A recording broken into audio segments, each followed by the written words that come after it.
नमस्ते, थर्ड आई में आपका स्वागत है। आज किसान की बात फिर कर लें।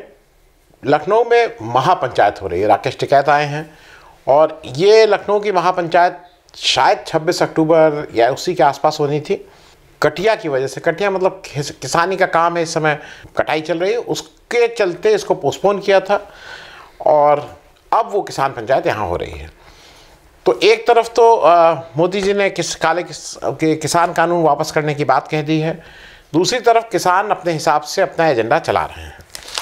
पहली चीज़ जो सबके जहन में आती है और जो सबको एक बात उन्हें आती है कि ये किया क्यों, क्योंकि ये कुछ ऐसे ही था कि रात में सोए, सुबह उठे और एकदम से मन बदल गया और जाके अनाउंस कर दिया कि ये। कुछ लोगों का ऐसा कहना है कि इसके पीछे जो सबसे प्रमुख व्यक्ति हैं जिनका एक फीडबैक प्रधानमंत्री के लिए माने रखता है, उनका नाम है अरविंद शर्मा जी। अरविंद शर्मा जी वही जो गुजरात वाले हैं, अब इस समय एमएलसी हैं, 17-18 वाइस प्रेसिडेंट में एक वाइस प्रेसिडेंट हैं।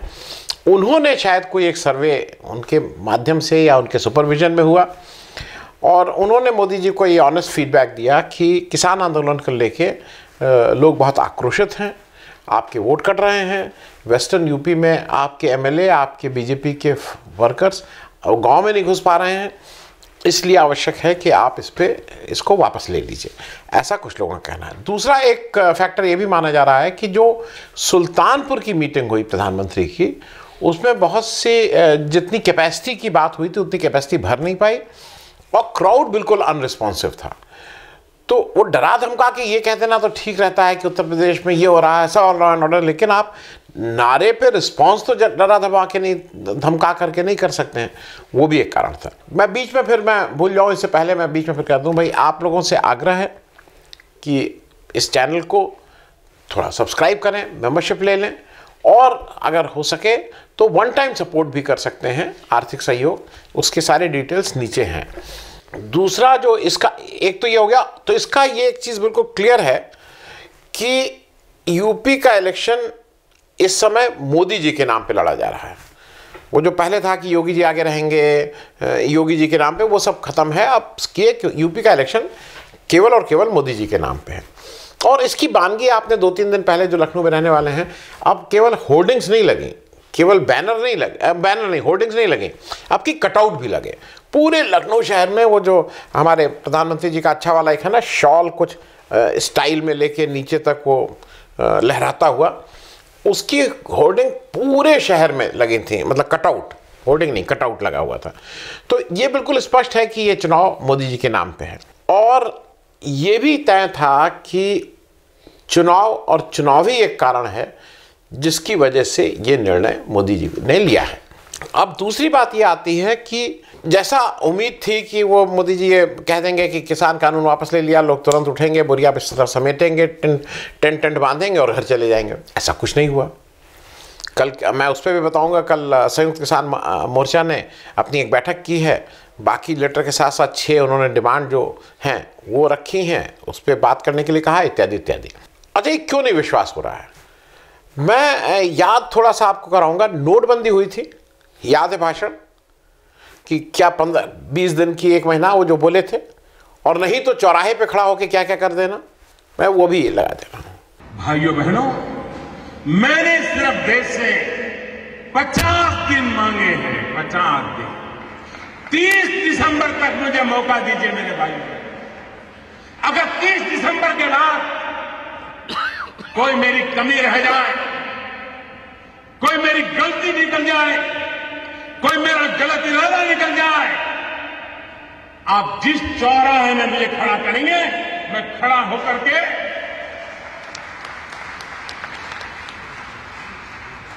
देश जो सजा करेगा वो सजा भुगतने के लिए तैयार है। दूसरा आपको याद है कोरोना का मिसमैनेजमेंट, कोरोना का एडमिनिस्ट्रेशन का मिसमैनेजमेंट और कोरोना का जो ऑक्सीजन नहीं मिल रही थी, और फिर मार के सबको कहना कि नहीं बहुत अच्छा था, बहुत अच्छा था, बहुत अच्छा था। तो लोगों का एक ये विश्वास भी कहीं ना कहीं डगमगाया हुआ है। और मेरे हिसाब से देश के लिए एक बहुत दुख की बात है, बहुत दुख की बात है कि वो उसका प्रधानमंत्री राष्ट्र के नाम संदेश में कह रहा है कि हम कानून वापस कर लेंगे, लेकिन लोगों को विश्वास नहीं है। ये वो देश है जिसमें लाल बहादुर शास्त्री अपने जनता से उन्होंने कहा कि भाई इस समय देश में अन्न की कमी है, मैं एक टाइम का अन्न छोड़ रहा हूँ। पूरे लोगों ने, पूरे देश ने, मैं कहूँगा, एक समय का अन्न त्याग दिया था। जो मुझे याद है, मेरी उम्र के जो लोग आपके घर में होंगे उनसे पूछिएगा, स्वतः था। कहीं डांट फटकार नहीं थी। यहाँ तो डांट फटकार है ना कि कपड़े बाहर मत सुखाओ और कल के दिन ये, वहाँ कोई डांट फटकार नहीं थी। स्वतः मतलब सेल्फ मोटिवेटेड लोग थे जिन्होंने ये कहा कि नहीं, हम नहीं करेंगे। यहाँ पे ये क्यों नहीं हो रहा है? और उसका एक कारण है, जब आपके राज्यपाल पद पे बैठे हुए कलराज मिश्रा जी, वो अगर ये कहते हैं कि भाई अभी तो ज़रूरत थी और बड़ा दिल दिखा के टैक्टिकली क्या क्या हमने वापस ले लिया, लेकिन हम इसको फिर ला सकते हैं। अभी ये कंट्रोवर्सी, मतलब अभी आपने एक जुम्मा 1-2 दिन पहले उसको वापसी की बात कही और आपके राज्यपाल कहने लगे कि हम उसको फिर वापस ला सकते हैं। तो लोगों के मन में कहीं ना कहीं इसको लेके एक शंका तो ज़रूर होती है। मैं एक चीज़ और बता दूं, थोड़ा आप जितना भी कह लीजिए, लेकिन आपके जो, क्योंकि आपने जो किया उससे नफरत की जगह प्रेम अभी तक नहीं जग पाया है। जो आप चाहते थे कि आपने कहा पवित्र और क्या तपस्या, इस तरह के वर्ड यूज़ किए, लेकिन जैसे वॉक द टॉक होता है ना, उसमें बहुत अंतर है। याद है आपको पार्लियामेंट में आपने क्या कहा था इन किसान आंदोलनकारियों को? याद है ना? आंदोलनजीवी कहा था। पिछले कुछ समय से इस देश में एक नई जमात पैदा हुई है, एक नई बिरादरी सामने आई है, और वो है आंदोलनजीवी। याद है आपकी एक मंत्री हैं लेखी जी, उन्होंने क्या कहा था? उन्होंने मवाली कहा था। फिर किसान आप उन लोगों को बोल रहे हैं मवाली है वो। फिर किसान आप उन लोगों को बोल रहे हैं मवाली है वो। आपको याद है ना कि आपकी उत्तर प्रदेश की पुलिस ने क्या किया था? कांटे बिछाए थे। आपको याद है, बाकी तो मैं वाटर कैनन छोड़ दे रहा हूं क्योंकि वो बहुत नॉर्मल है। जो एक सिख, वृद्ध सिख था, उसको कैसे डंडे से पिटाई कर रहे थे, याद है ना? अच्छा, ये सब आपको एक और चीज़ याद दिला दूं, यूपी सरकार ने लिखित आदेश निकाला था और आईजी लेवल के लोगों को जिम्मेदार किया था कि यहाँ से कोई किसान उसमें ना जाए। उसमें था ना कि वो ऑर्डर भी कही है, मैंने एक एपिसोड उस पर किया था कि इस तरह के लोग जो सो कॉल्ड मतलब किसान आंदोलन में जाने के लिए, या जिनमें आपको लगता है कि ये पोटेंशियली नेता हो सकते हैं, उनको अपने गांव में ही रोक के रखा जाए। फिर आपको पीयूष गोयल जी का स्टेटमेंट याद है कि ये माओवादियों का हाथ है। आपको राव साहब दानवे, जो आपके दूसरे एक केंद्रीय मंत्री हैं, कि पाकिस्तान चीन का हाथ इसमें बता रहे थे। मनोज तिवारी इसको टुकड़े टुकड़े गैंग कह रहे थे। और आपके जो अफसर थे, करनाल के एसडीएम का याद है ना? हालांकि वो हट के अच्छी जगह चले गए, लेकिन आंदोलन हुआ, उन्होंने कहा था ना, ऐसा तान के मारो कि सिर फट जाए। आपके जो केंद्रीय गृह मंत्री हैं टेनी जी, उनके पुत्र जो हैं, उन्होंने लखीमपुर में क्या किया? जांच तो चली रही है, किसानों को रौंद दिया गया। अब इन सब के बीच आपने जब इसको वापसी भी किया ना, और जो जिस तरह से अनाउंस किया, वो भी मेरे ख्याल में ओवरऑल कहीं से उस पर कॉन्फिडेंस नहीं आ रहा था। बातचीत आप किए थे 11 राउंड की, 13 राउंड की, 12 राउंड, जनवरी के बाद आपने बात नहीं की थी। आप उनको बातचीत आप बुलाते और उनसे कहते और फिर वहाँ अनाउंस करते। आप एक्चुअली क्या है जो दिक्कत मोदी जी के, मोदी जी मन की बात करेंगे, आपके मन की बात सुनेंगे नहीं।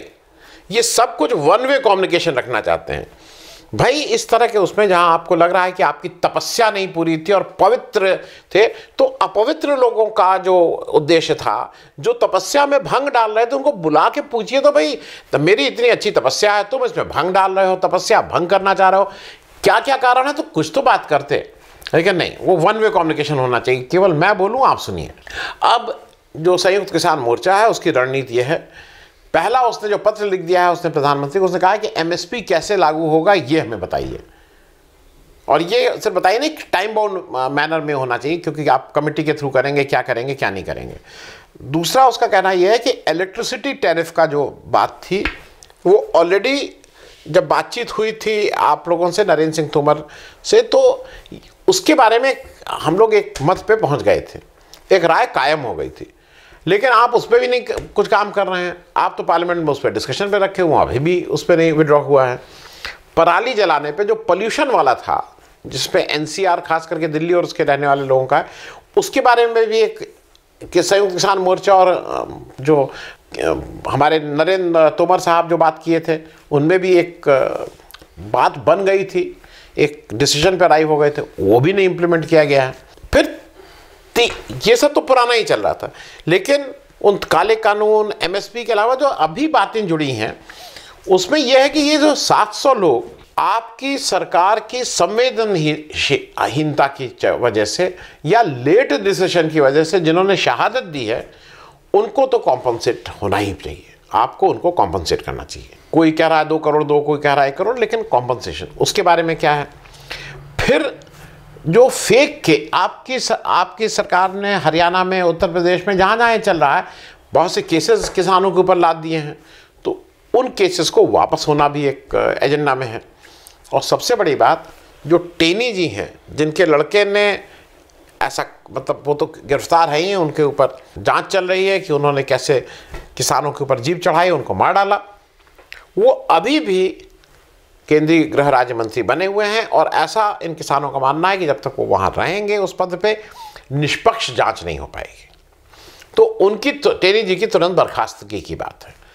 ये संयुक्त किसान मोर्चा की डिमांड है और उन्होंने कहा है कि हम लोग बिना इसको माने यहाँ से जाने वाले नहीं हैं। मुझे ऐसा लगता है कि it is a matter of time, आज कल परसों। एक्चुअली क्या है कि पहले पार्लियामेंट सेशन आएगा, उसमें ये बिल आप कैसे वापस करेंगे, तीनों को अलग अलग वो करेंगे, या एक ही बिल आ जाएगा, या कुछ तो आएगा ही, क्योंकि कानून कोई विड्रॉ होने का नहीं है, इस कानून को ख़त्म करने का एक कानून आएगा। तो वो कैसे होगा वो देखने वाली बात है। लेकिन अगर ये यहाँ तक आए हैं और इलेक्शन एजेंडा है, तो एमएसपी मुझे लगता है कि it is a matter of time, 10 दिन लगे कि 15 दिन लगे, लेकिन एमएसपी का कोई ना कोई मैकेनिज्म या कैसे होगा, ये तो सरकार को करना ही पड़ेगा, इसमें कहीं कोई दो राय नहीं है। क्योंकि ये सारी चीज़ चुनाव को लेके हैं। चलते चलते चुनाव की 2 बातें कर लें।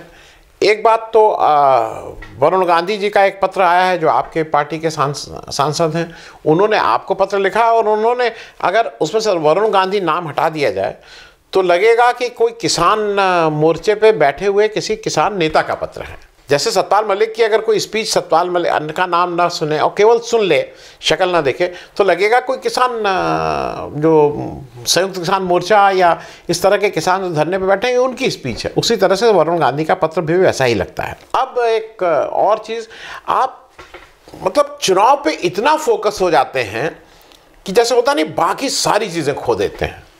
अब उत्तर प्रदेश सरकार में 4-6 लोग, मतलब additional chief secretary, principal secretary, secretary, director information, और उनके नीचे मालूम नहीं कौन कौन एजेंसीज लगी हुई हैं, जो रोज़ मुख्यमंत्री जी का ट्वीट करती हैं और इत्यादि इत्यादि। कल परसों में एक ट्वीट आया, प्रधानमंत्री जी हमारे मुख्यमंत्री जी के कंधे पे हाथ रख के उनको कुछ समझा रहे हैं। एक सामने से आया, एक पीछे से आया, गमले वही हैं, जो कपड़े हैं सदरी फदरी वही है सब, लेकिन और ये कहा गया, और उसमें जनरली, और ये उत्तर प्रदेश सरकार की तरफ से ट्वीट है, हम लोगों का किसी ने नहीं फोटो खींची है, और उसमें कहा गया कि भाई कितनी अच्छी तरह से अब उत्तर प्रदेश के कैसे समझाया जाए। माने यही था कि उसको कैसे चलाया जाए, कैसे यहाँ की समस्याएं दूर की जाएं, इस पर गहन चर्चा हो रही है। लेकिन यहाँ फिर पकड़ा ये गए कि जब आप ये फोटो देखिए तो 2 दिक्कतें हो गई। एक फोटो में शॉल ओढ़े हुए हैं और ऐसा माना जा रहा था कि एक ही समय की फोटो है, और दूसरी फोटो में वो गमछा डाले हुए हैं। तो मतलब ये कौन सा, एक फोटो में दाहिने कंधे पे हाथ रखे हैं, एक में बाएं पे रखे हैं। असल में ये मैं पहले बता चुका हूँ, ये जो इस तरह की चीज़ें फोटो शूट करवाते हैं ना, ये पॉलिटिकल लोग नहीं रहते, और दिक्कत यही होती है। और आप नेचुरल नहीं रहते हैं। अगर आप फोटो खिंचवाने के लिए फ़ोटो खिंचवाएंगे तो ये सब गलती करेंगे। ये कोई नेचुरल फ़ोटो नहीं थी, तो इस पर भी बड़ी किरकिरी हुई आप सबकी। मतलब अगर नेचुरल किरकिरी होती है कि भाई आदमी हाथ रख के कुछ समझा रहा है, नहीं, आप फोटो सेशन के लिए ये फ़ोटो करवा रहे थे, क्योंकि इससे लोगों में ये मैसेज जाए कि योगी जी और मोदी जी बिल्कुल एक उस पर हैं और एक साथ इलेक्शन लड़ रहे हैं और आपस में कोई भी वो नहीं है। ये तो कोई आज तक पॉलिटिक्स में किसी ने तो ये नहीं कहा कि मेरा इनसे बड़ा मतभेद है। तो खैर, ये भी एक ऐसी बात थी जो चुनाव की हड़बड़ाहट में थोड़ा मुझे ऐसा लगता है कि बीजेपी को ये अपना होमवर्क भी ठीक करके रखना चाहिए, क्योंकि अब इस समय जो पहला मोदी जी का प्रयास है और बीजेपी का प्रयास है कि किसी तरह से ये जो किसान आंदोलनकारी हैं इनको यहाँ से उठा के घर भेजो। अब तीनों कानून वापस करो, एमएसपी का वो दो, सब कुछ कर लो, लेकिन यहाँ से इनको घर भेजो। क्योंकि ऐसा जो स्ट्रैटेजिस्ट हैं बीजेपी, उनका मानना है कि एक बार घर पहुँच जाएंगे तो फिर हम इनको हिंदू मुस्लिम, वो तो बिल्कुल वो है, या जात के आधार पे, या जो बहुत और सी चीज़ें होती हैं जिससे इनको बांटा जा सकता है, किसान को हम बांटने में सफल हो जाएंगे। तो आज सबसे बड़ा प्रयास यही है कि इनको घर वापस भेजा जाए। लेकिन मेरे ख्याल में किसान भी ये समझ रहे हैं कि इतना बड़ा आंदोलन, अगर उनकी सारी मांगें नहीं मांगी गई तो दोबारा ये नहीं हो पाएगा। तो मुझे लगता है कि वो भी बिना एमएसपी को लागू करवाए जाने वाले नहीं। बहुत बहुत धन्यवाद। अगर आपको दी पब्लिक के कार्यक्रम पसंद आते हैं तो इन्हें लाइक करें।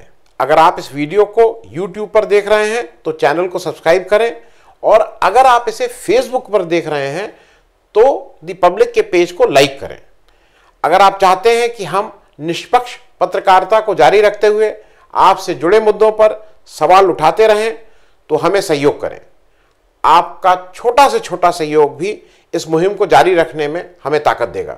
डोनेट करने के लिए डिटेल्स जो हैं वो डिस्क्रिप्शन बॉक्स में दी गई हैं। धन्यवाद।